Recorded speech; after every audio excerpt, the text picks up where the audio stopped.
యోగ మంజరి అని చెప్పి ఒక యూట్యూబ్ ఛానల్ గురువుగారు ఎంవి శర్మ గారు ఈయన జ్యోతిష్యం చెప్తూ ఉంటారు. ఈయన మా కుటుంబానికి చాలా అత్యంత సన్నిహితులు. ఒకరోజు ఫోన్ చేశారు. ఫోన్ చేసి ప్రేమ్ గారు ఇలాగా జగన్మోహన్ రెడ్డి గారి జాతకము చూశాను, గ్రహాల స్థితిగతులు చూశాను. డిసెంబర్ 2024 నుండి ఆయనకి యోగం లేదు, ఆంధ్రప్రదేశ్ సీఎంగా అయ్యే యోగం లేదు. అలాంటప్పుడు ఈ ఎన్నికల్లో ఈయన ఎలా గెలుస్తారు చెప్పండి అని చెప్పి అడిగారు. సో ఆయన ఊహించినట్టుగానే మీకు జగన్ గారు గెలవలేదు. ఇప్పుడు నాలాంటి వాడిని అడిగారు అనుకోండి, మదనపల్లిలో మాకు ఒక గెస్ట్ హౌస్ ఉంది, అంటే ఆశ్రమం పని మీద వెళ్ళినప్పుడు అక్కడ స్టే చేస్తాం. ఆ వీధుల్లో నడుస్తున్నప్పుడు ఒక జగన్మోహన్ రెడ్డి గారికి సంబంధించిన స్టిక్కర్లు కనిపిస్తూ ఉంటాయి.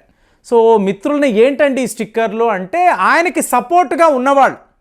విచిత్రం ఏంటంటే ఒక 80% మంది రెడ్డి సామాజిక వర్గానికి చెందిన వాళ్ళ ఇళ్లలోనే ఈ స్టిక్కర్స్ కనిపిస్తాయి.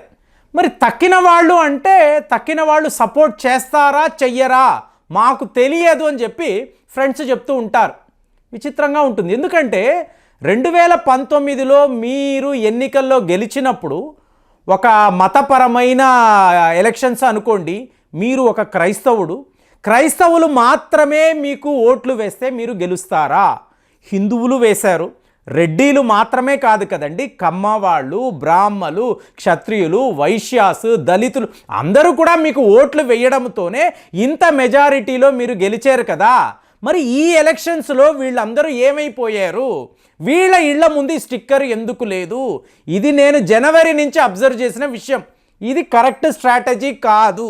రెడ్డిలు మాత్రమే మాతో ఉన్నారు అన్నట్టుగా మీరు అలాంటి ఒక ఇమేజ్ను క్రియేట్ చేస్తున్నారు అని చెప్పి అప్పుడే, అంటే నేను కూడా ఒక భవిష్యవాణి చెప్పాను. ఇది మా ఫ్రెండ్స్ అందరితోనూ జనవరిలోనే చెప్పాను, వీళ్ళు తప్పు చేస్తున్నారు అని చెప్పి. సో మొత్తానికి ఎంవి శర్మ గారి భవిష్యవాణి నేను ఊహించినట్టుగా ఈ ఎన్నికల రిజల్ట్స్ రావడము అనేది విచిత్రం అనిపించింది. సో మళ్ళీ మొన్న ఆయన ఫోన్ చేసి ప్రేమ్ గారు మీ వీడియోస్ వరుసగా నేను చూస్తున్నాను, మీరు ఎక్కడో ఒక నెగటివ్ థాట్ పెట్టుకున్నారు.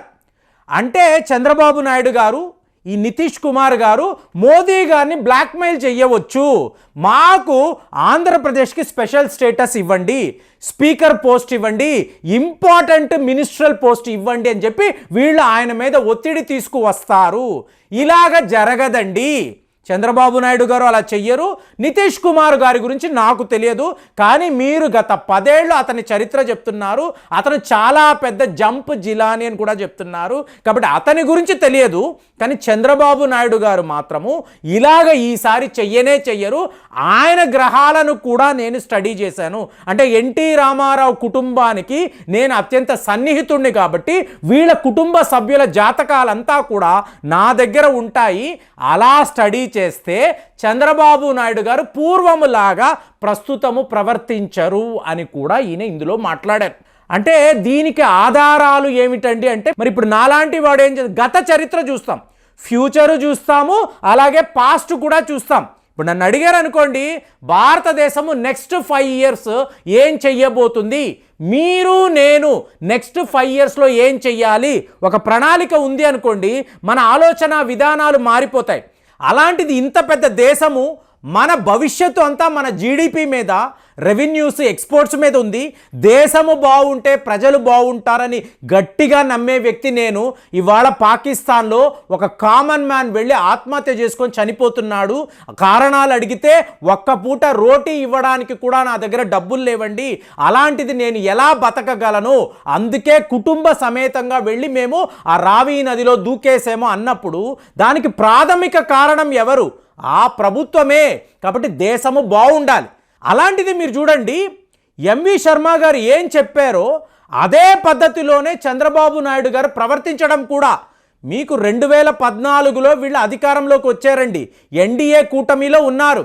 2018లో వీళ్ళు విత్డ్రా చేసుకున్నారు. ఏంటి, మేము అడిగినది ఇవ్వలేదు, మీరు మా డిమాండ్స్ను మీరు తీర్చలేదు అని చెప్పి వీళ్ళు కోపం చేసుకొని, అశోక్ గజపతి రాజు గారు కూడా మే నెల ఒక ఇంటర్వ్యూలో ఇదే మాట్లాడారు.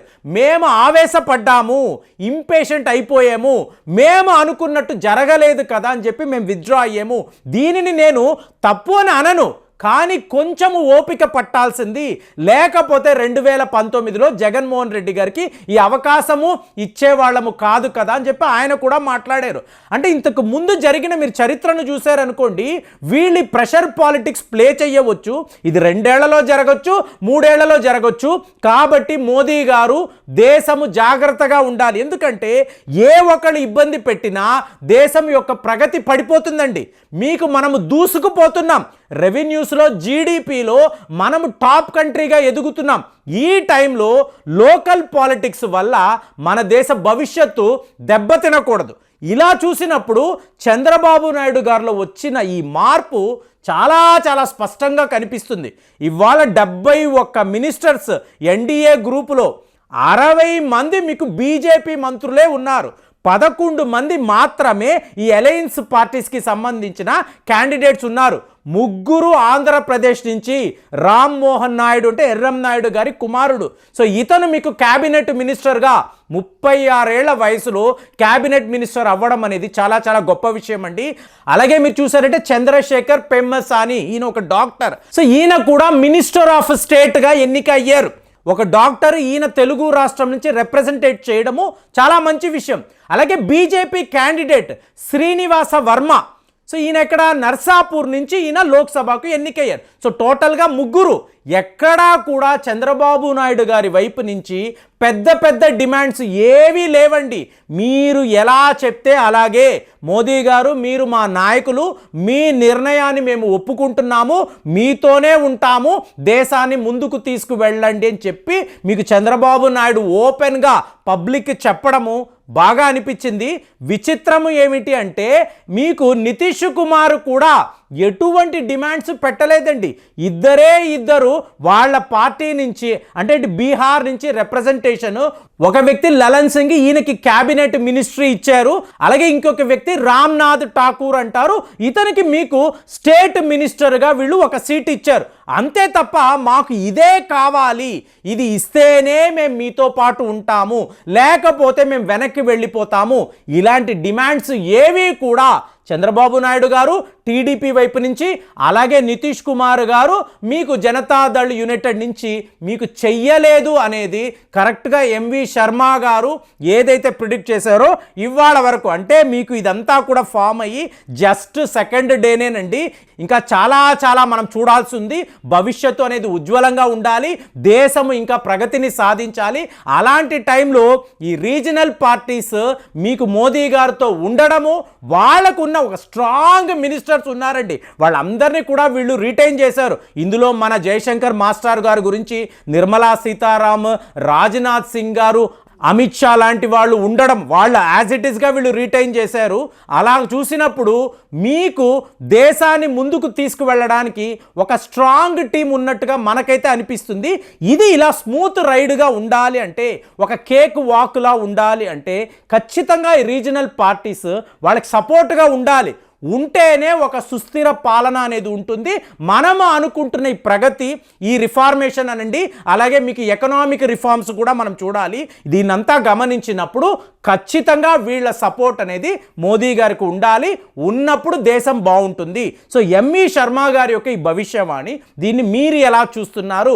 ఒట్టి జ్యోతిష్కమే కదండి అని అనుకోవచ్చు, కానీ ఓవరాల్గా మీరు క్యాల్కులేషన్ వెయ్యండి, మీకు తీరు తెన్నులను గమనించండి. ఫైనల్గా అసలు మీ అభిప్రాయాలు ఎలా ఉన్నాయో తెలియజేయండి. మళ్ళీ వచ్చే వీడియోలో కలుద్దాం. జై హింద్.